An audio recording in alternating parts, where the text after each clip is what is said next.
Good morning students. कल हम लोग रेजोनेंस इफेक्ट में एसिडिक स्ट्रेंथ के क्वेश्चन किए थे बेटा हम लोगों ने। आज हम लोग डिस्कस करेंगे basic strength, applications of resonance में बेसिक स्ट्रेंथ।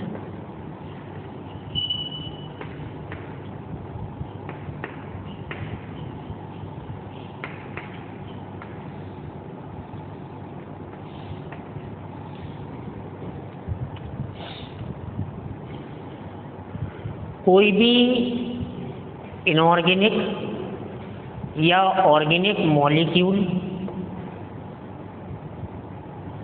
बेस है या नहीं है, इसके लिए एसिड की तरह 3 डेफिनेशन दी गई। मैंने आपको बताया था। पहली जो डेफिनेशन दी थी वो आर्रेनियस ने दी थी, आर्रेनियस बेस। सेकेंड जो डेफिनेशन थी वो ब्रोंस्टेड,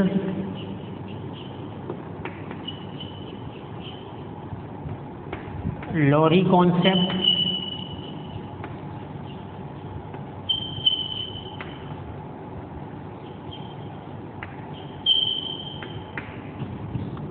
और तीसरी डेफिनेशन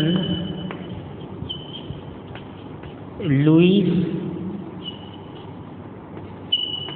ने दी थी, उसे हम लुईस कॉन्सेप्ट या लुईस बेस कॉन्सेप्ट बोलते हैं। सॉरी,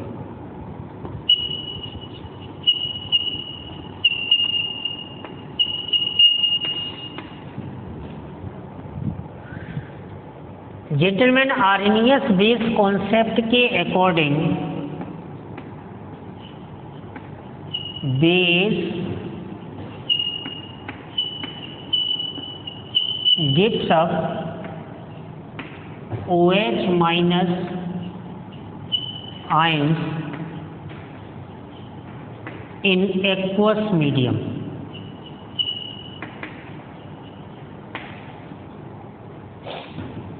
जो आर्रेनियस कहते हैं कि बेस एक ऐसी स्पीसीज होगी जो एक्वस मीडियम में OH माइनस, मतलब जिसको आप बोलते हैं hydroxyl ion.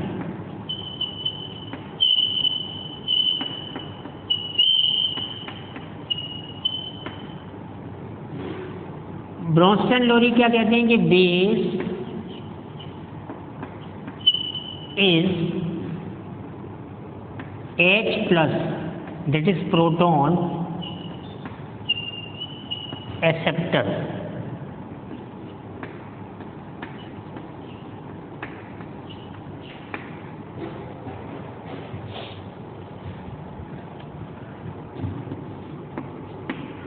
Lewis base concept के according base is an electron pair donor.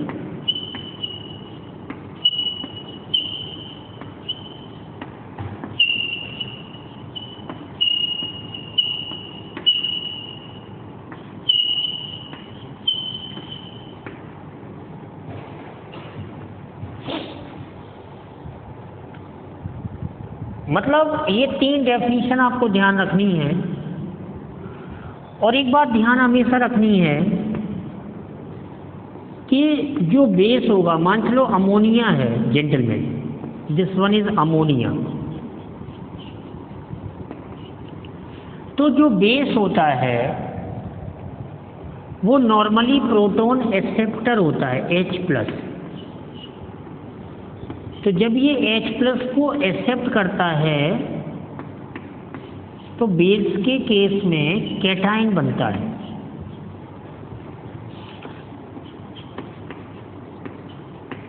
तो हम कैटायन की स्टेबिलिटी को चेक करते हैं, stability of cation.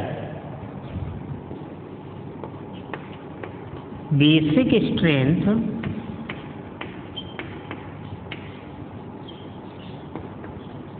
is directly proportional to H plus accepting tendency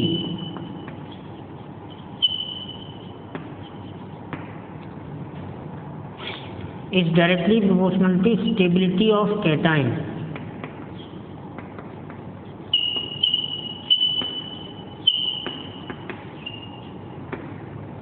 is directly proportional to stability of cation, is directly proportional to plus m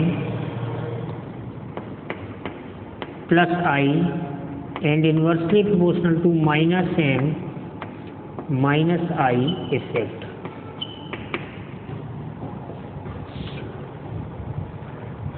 ध्यान देने वाली बात है प्यारे बच्चों कि एसिड में मुझे एनाइन की स्टेबिलिटी को चेक करना है और बेस में मुझे कैटाइन की स्टेबिलिटी को चेक करना है। कैटाइन की स्टेबिलिटी को चेक करने के लिए हमारे पास 3 इलेक्ट्रॉन डिस्प्लेसमेंट इफेक्ट, जो कि पूरे रिएक्शन मैकेनिज्म में सबसे ज़्यादा महत्वपूर्ण होते हैं क्वेश्चन सॉल्व करते समय। मैं आपको कई बार बोल चुका हूँ, बताने की आवश्यकता नहीं है बार बार। एक रेजोनेंस इफेक्ट होता है जिसको आप शॉर्ट में आर बोलते हैं, और एक हाइपर कॉन्जुगेशन होता है जिसको मैंने अभी पढ़ाया नहीं है, और एक इंडक्टिव होता है। RHI रूल का मतलब ये है। R का मतलब रेजोनेंस से है,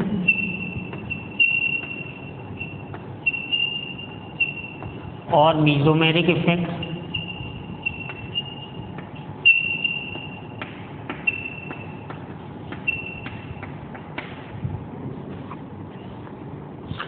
H का मतलब हाइपर कॉन्जुगेशन से है,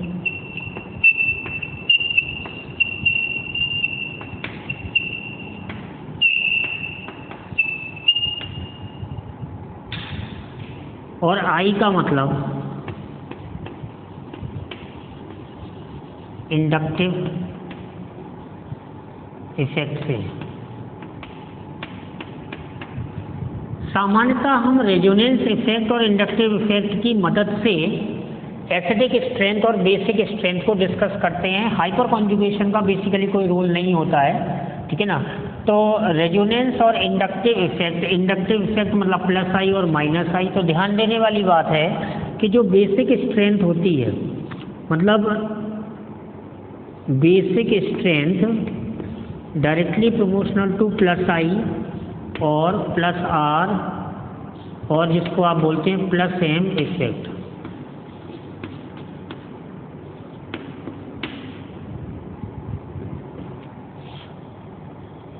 basic strength is directly proportional to plus I effect.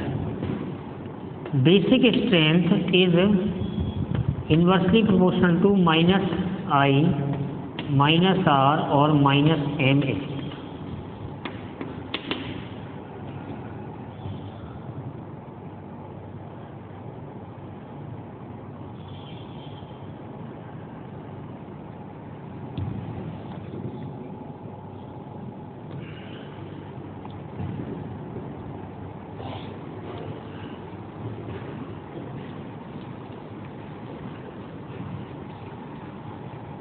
लेकिन इसमें एक बात ये ध्यान रखनी है जेंटलमैन कि प्लस आई और माइनस आई इफेक्ट के बाद जब हम रेजोनेंस इफेक्ट की बात करते हैं, और तो ये ध्यान रखना है कि if negative charge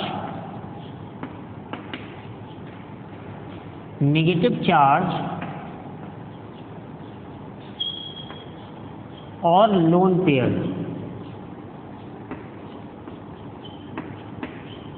if negative charge or lone pair involved in the resonance,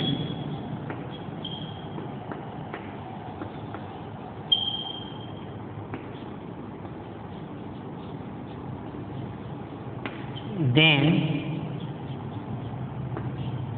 basic strength decreases। तो यहाँ पर थोड़ा सा ध्यान देना है कि इस बात को लेकर थोड़ा सा कंफ्यूज नहीं होना है कि रेजोनेंस या मीजोमेरिक इफेक्ट, यहाँ पे प्लस एम या प्लस आर का मतलब उसका प्रभाव है, माइनस आर और माइनस एम मतलब उसका प्रभाव है। लेकिन जब रेजोनेंस में लोन पेयर या नेगेटिव चार्ज इन्वॉल्व हो जाता है तो सामान्यतः जो बेसिक स्ट्रेंथ होती है वो कम हो जाती है, मतलब वो लेस बेसिक हो जाता है। ये आपको ध्यान रखना है। जैसे क्वेश्चन हम लोग करते हैं,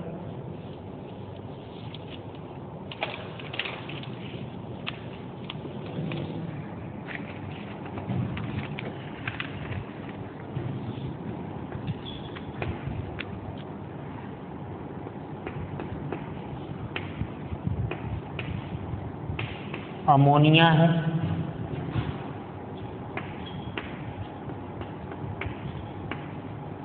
ये मिथाइल एमाइन है,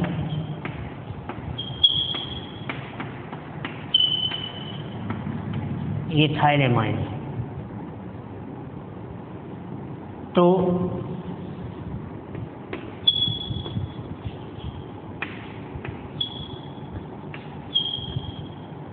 देख रहे हैं कि ये जो एमाइन है वो 1 डिग्री है और एलिफेटिक है। इनमें हम लुईस बेस की बात कर सकते हैं क्योंकि लोन पेयर है, लोन पेयर डोनेट की टेंडेंसी होती है। तो इसमें जेंटलमैन देखेंगे तो प्लस आई लगता है और इसमें प्लस आई और ज़्यादा लगा है। तो प्लस आई बढ़ने पर अभी आपने सीखा कि basic strength directly proportional to plus I effect. तो C में प्लस आई सबसे ज़्यादा होगा, C के बाद B आएगा और B के बाद A आ जाएगा। मतलब हम ये बोल सकते हैं, आगे चल के पढ़ेंगे कि एलिफेटिक एमाइन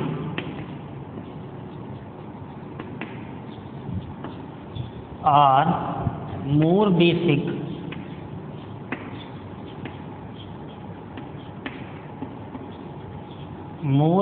देन अमोनिया।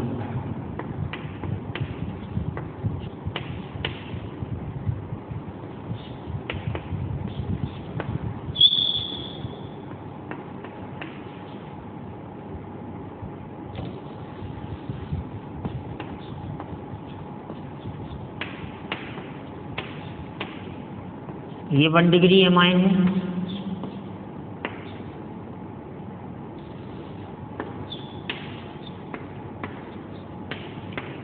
ये 1 डिग्री एमाइन है लेकिन मैंने एक क्लोरो लगा रखा है।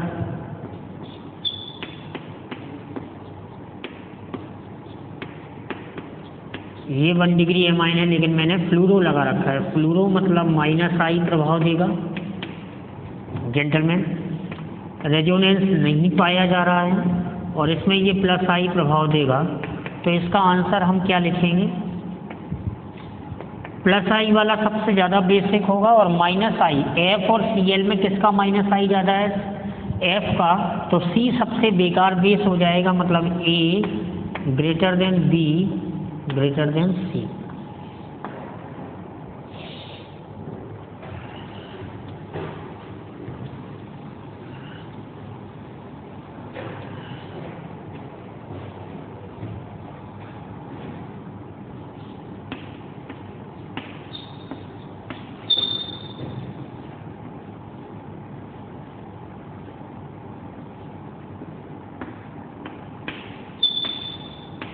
बेंजीन के साथ NH2 ग्रुप लगाया, इसे मैं एनिलीन बोलता हूँ।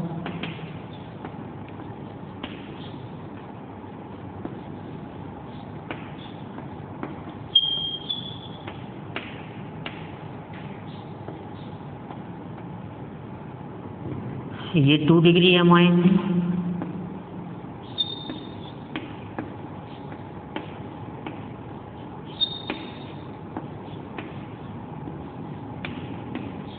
ये 3 डिग्री एमाइन है, ये 2 डिग्री एमाइन है, ये 1 डिग्री एमाइन है और ये 3 डिग्री एमाइन है। जेंटलमैन इसमें रेजोनेंस जो लोन पेयर है वो रेजोनेंस में इन्वॉल्व हो जाता है। तो इसके पास जो अवेलेबिलिटी है नाइट्रोजन के पास, जो अवेलेबिलिटी है वो नाइट्रोजन के पास क्या हो रही है? लोन पेयर की कम हो रही है। समझो बात को। और यहाँ पर दोनों साइड से रेजोनेंस होता है, दोनों साइड रेजोनेंस, यहाँ 3 साइड से रेजोनेंस हो जाएगा जेंटलमैन। तो आंसर इसका क्या हो जाएगा? सबसे अच्छा बेस ए होगा, फिर बी होगा और उसके बाद सी होगा। तो एक बात आपको क्या ध्यान रखनी है कि the availability of lone pair on an atom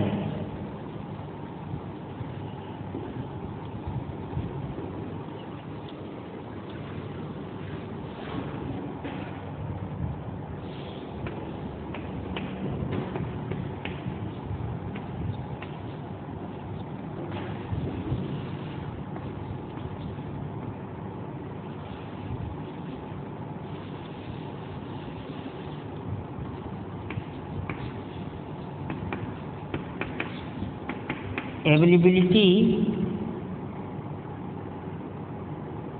of lone pair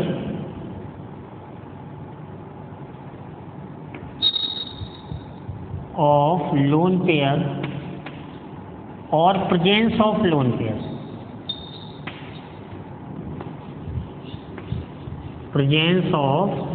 pair, या इसी को हम बोलते हैं donating tendency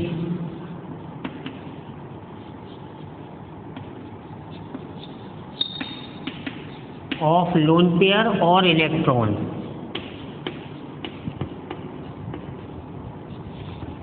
decreases due to resonance.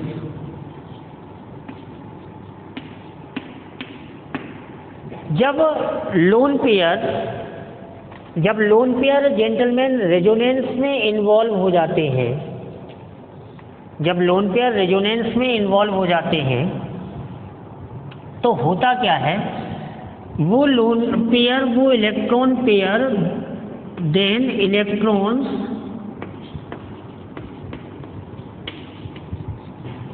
Become delocalise.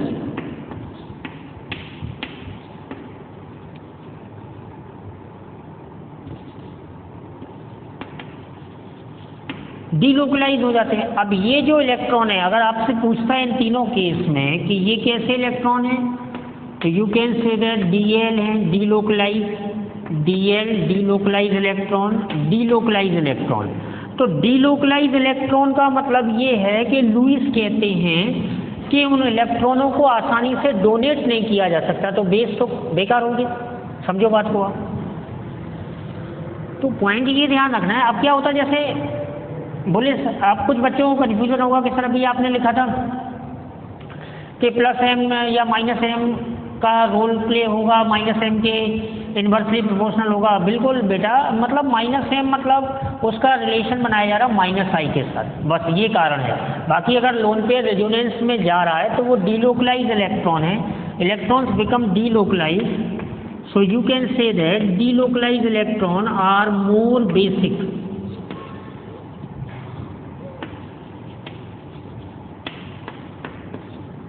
nature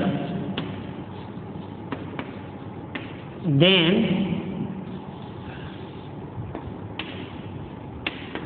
less basic nature than localized electrons,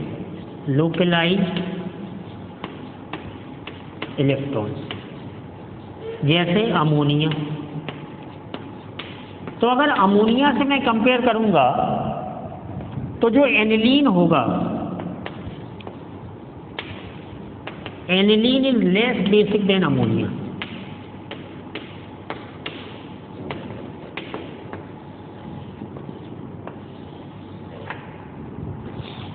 Aniline will be less basic than ammonia.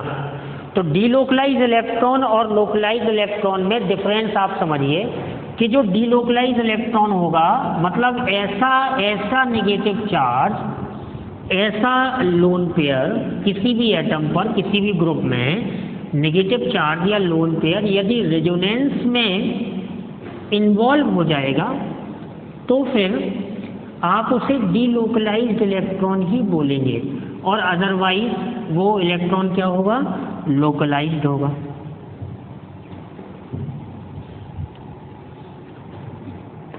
जैसे मैं आपको clear करूं,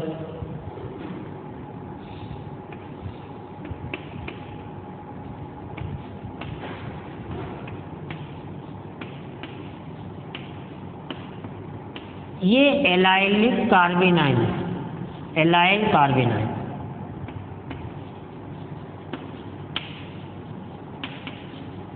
अब इस एलाइल कार्बेनाइन में ये आप देखिए,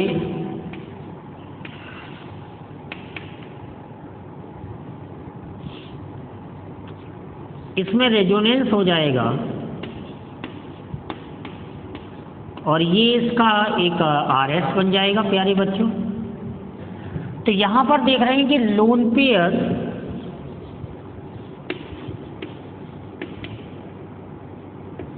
टेक पार्ट इन रेजोनेंस। तो इसीलिए मैंने बताया था कि कार्बेनाइन के केस में जब इलेक्ट्रॉन मतलब नेगेटिव चार्ज मतलब लोन पेयर रेजोनेंस में भाग लेगा तो फिर ये हाइब्रिडाइजेशन में काउंट नहीं किया जाएगा। नेगेटिव चार्ज और lone pair does not count in hybridisation.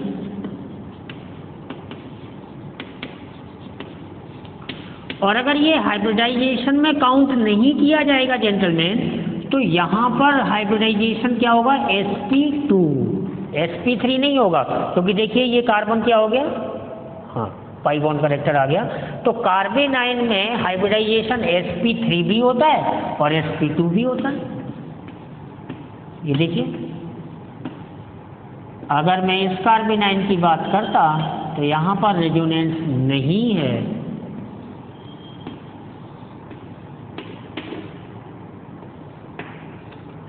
तो hybridisation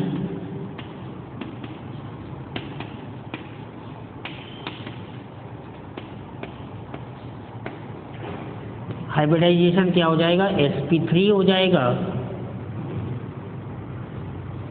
These electrons are called localized electrons। तो इन्हें मैं लोकलाइज्ड इलेक्ट्रॉन बोलूंगा और इसको क्या बोलने वाला हूँ, डीलोकलाइज्ड इलेक्ट्रॉन। क्वेश्चन कर सकते हैं।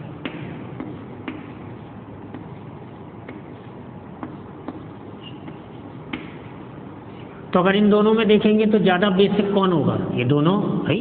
अरे this one is more basic, more basic.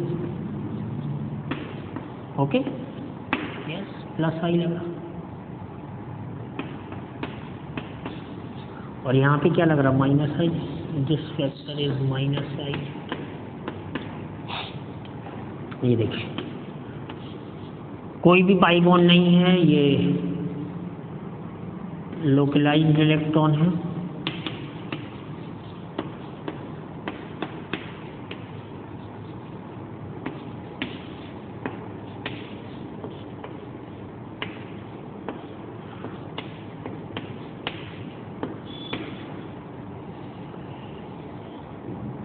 यहां पर भी ये इलेक्ट्रॉन लोकलाइज्ड है।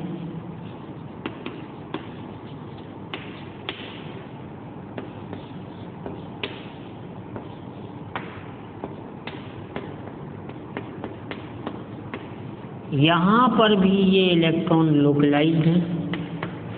ध्यान देने वाली बात है जेंटलमैन कि रेजोनेंस में, किसी भी स्ट्रक्चर में रेजोनेंस में पार्टिसिपेशन नहीं हो रहा है लोन पेयर का, लेकिन ये जो नाइट्रोजन है, you can check that basic strength पे अगर ये क्वेश्चन आ जाए तो यहाँ पर क्वेश्चन हाइब्रिडाइजेशन में चला जाएगा। sp3, this nitrogen is sp2 and this nitrogen is sp, so this will be most basic. हमेशा ध्यान रखना है कि sp atom is most acidic but sp3 atom is most basic।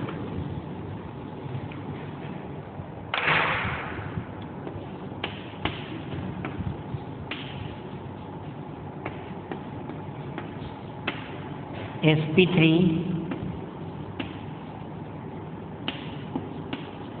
sp2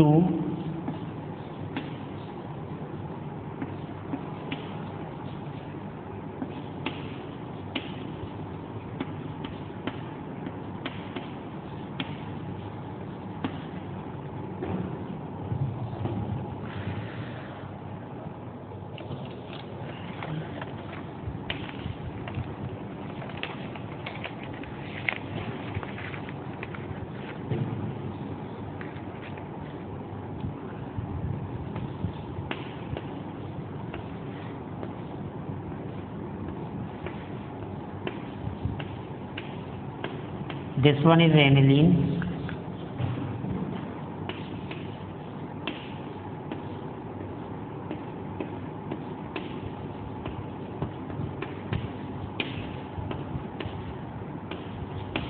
this one is benzylamine,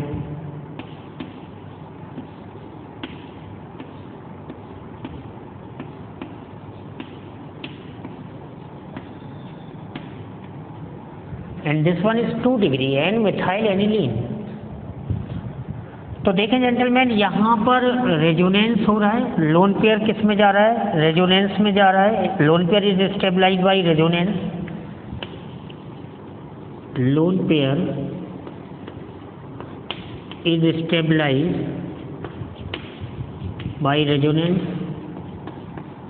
no stabilized by resonance. और यहाँ पर ये plus आई दे रहा है और यहाँ SBr भी हो रहा।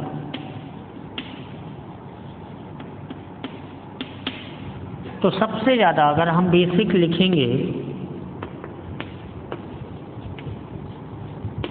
तो बेसिक में सबसे ज़्यादा क्या होगा जिसमें रेजोनेंस नहीं हो रहा, 2 के बाद क्या हो जाएगा 3 और 3 के बाद क्या हो जाएगा 1। क्यों आया भाई 3 इसलिए आया क्योंकि उसमें प्लस आई भी लग रहा है।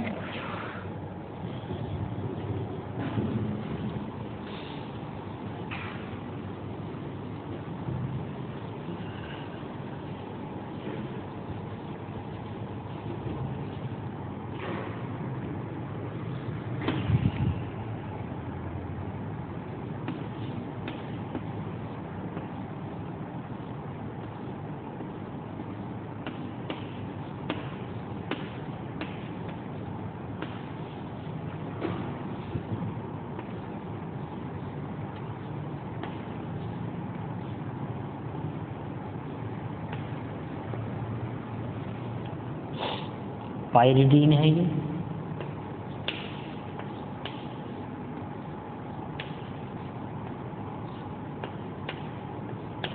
और एक ये स्ट्रक्चर है जेंटलमैन।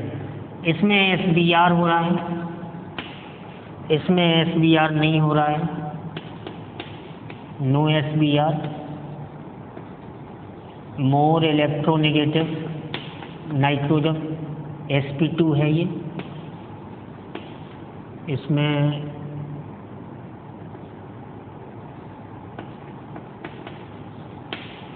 ये लोकलाइज्ड है और ये sp3 है। So I think third will be more basic. Answer क्या हो जाएगा थर्ड,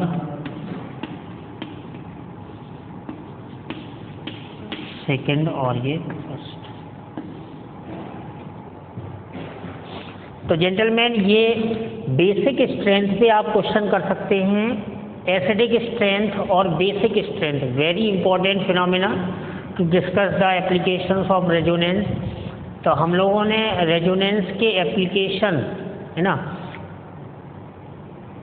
में कार्बोकैटायन की स्टेबिलिटी, कार्बेनाइन की स्टेबिलिटी, फ्री रेडिकल की स्टेबिलिटी, ये सब डिस्कस किया।